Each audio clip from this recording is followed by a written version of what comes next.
कोशिकाओं की रचना structure of cell. कोशिका के ऊपर एक आवरण होता है। कोशिका देखने में एक पैक के समान दिखाई पड़ती है। प्रत्येक कोशिका के 3 भाग होते हैं। कोशिका का लाभ भित्ति, सेल मेम्ब्रेन और सेल वॉल। कोशिका द्रव, साइटोप्लाज्म, केंद्रक, न्यूक्लियस। कोशिका भित्ति, सेल वॉल, यह कोशिका के बाहर का आवरण होता है। इसे प्लाज्मा मेम्ब्रेन या द्रव झिल्ली भी कहा जाता है। इसकी उत्पत्ति कोशिका द्रव साइटोप्लाज्म से होती है, जो एक गाढ़ा तरल पदार्थ के रूप में होता है। इसके चारों तरफ फैला हुआ भाग कोशिका द्रव साइटोप्लाज्म कहलाता है। कोशिका भित्ति के कार्य।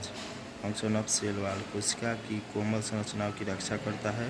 कोशिका भित्ति बाह्य उत्तेजनाओं को ग्रहण करती है, रक्त से पोषण तत्वों तथा ऑक्सीजन ग्रहण करती है और कार्बन डाइऑक्साइड को बाहर निकालती है। शरीर के विकारों के निष्कासन में सहायक होती है। कोशिका द्रव साइटोप्लाज्म, यह पदार्थ कोशिका का जीवन आधार है। इसे जीव द्रव प्रोटोप्लाज्म भी कहा जाता है। इसमें गति रहने की वजह से मनुष्य का शरीर गतिमान रहता है, अन्यथा मृत हो जाता है।